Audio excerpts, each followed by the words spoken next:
yow yaay waajur bu góor ci ki nga xam ne moom la ñu faat démb. waaw man maay waajuram bu góor man maa ngi tudd Mafatim Mbaye maa ngi dëkk Dakar. yow mbir mi nan nga ko yëgee. ñun daal dañ toog ba 1h30 du matin alors sa sœur Marème woo ñu téléphone jotuñu ma woo sa petite sœur jot ko wax ko nouvelle bi daal noonu li lañ si am après nag bon ci fajar gi nous on fait cap sur Thiès ñu def cap daal sur Thiès alors pour voir de quoi ça retourne au départ gëmuñu ko woon sax moom parce que selon les termes dañ doon nan natable dafa gaañu donc pour ñun blessure la et cetera bon donc vraiment loolu moom moo doon njàqare bi ci ñun quoi waaw. léegi bi ngeen ñëwee yaa ngi ne yëg au début gëmoo leen ko woon léegi bi ngeen ñëwee après yan xibaar ngeen ci am. bon bi ñu ñëwee nañ rendre compte ne effectivement alors moom yàlla moom na ko bon ñun suñ première action mooy jéem a récupérer corps bi bon à des fins funéraires malheureusement bi ñu demee au niveau de la police des Parcelles Assainies parce que foofu la ñoom ñoo doon defar kii bon on a parlé avec le commissaire bon commissaire bi alors dañu pour l'instant l'enquête n'a pas encore débuté donc par voie de conséquence alors mënuñu def loolu alors jéem a xool ci affaire yi quant aux circonstances maintenant de la mort mënuñ ko ñu ci prononcé wu dans la mesure où les témoins oculaires ne sont pas présents donc nit ñi aussi y a plusieurs versions bon ci noonu lañ def benn réquisition à des fins d'autopsie alors réquisition boobu ñu dem au niveau de l'hôpital Amadou Sakhir Ndiéguène bon ils ont fait comprendre que mieux vaut l'amener à Dakar à l'hôpital Aristide Le Dantec. On retourne au niveau des Parcelles Assainies pour une autre réquisition. Bon, on nous a fait comprendre que même le procureur était présent. Bon, donc, alors la réquisition devait nous amener sur Dakar. Bon, mais malheureusement, au niveau de l'hôpital Aristide Le Dantec, avec les contacts qu'on a pris, alors il n'y avait plus de place. Et c'est un week-end, c'est pour cela qu'ils nous ont fait comprendre que pratiquement, alors affaire bi daal il faut ñu xaar ba lundi ambulance bi indi ko kii nu mu tëti Dantec comme ça maintenant après ñu doo koy ramener à kii doo koy ramener à Thiès bon ñun daal pratiquement foofu lañ toll nii bon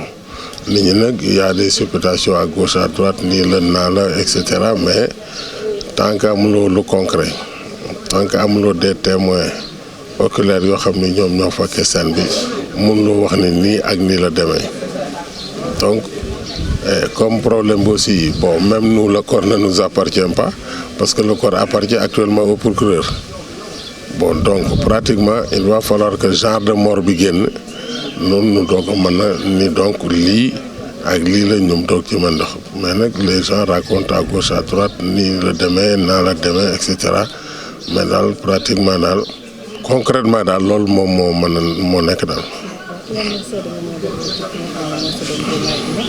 non am nañu présenté wu comme étant des témoins bon moi je ne les connais pas parce que je ne vis pas à Thiès je vis à Dakar comme je vous l'ai dit tantôt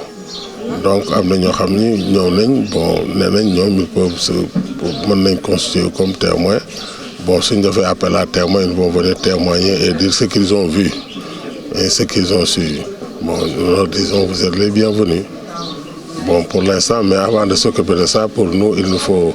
nous occuper des funérailles d'abord et ensuite maintenant prendre l'autre marche. Bon en tout cas man de li ma xam ci moom man maa ko jur mais je sais que il aime sa famille parce qu'il laisse 4 enfants et une femme presque à terme bon et il vit avec sa maman et c'est lui qui s'occupe de tout Bon, il avait un métier pas rémunérateur, mais à chaque fois que de besoin, il subvenait à leur. C'est pour cela, alors,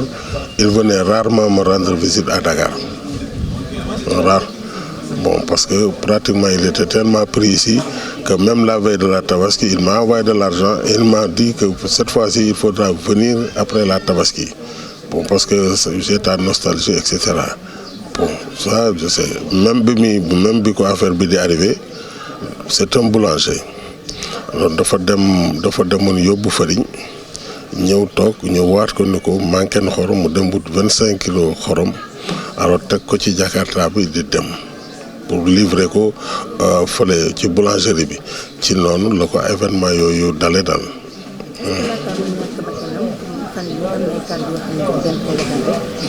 Non, à part li ma wax sànq avant la Tabaski jotuma waxante ak moom leneen. Famille bi non nit ñi dañuy ñëw parce que en pareille circonstance alors nit ñi dañuy ñëw ñii di jaale ñii di ñëw bon bokk ak famille bi métti bi bon mais famille bi pratiquement alors pour ñoom amuñu benn décision buñ ci jël wala buñ ci wax bon lépp man la mu revenir en tant que père donc alors sont derrière moi pour au moins ñu mener à bon port quoi.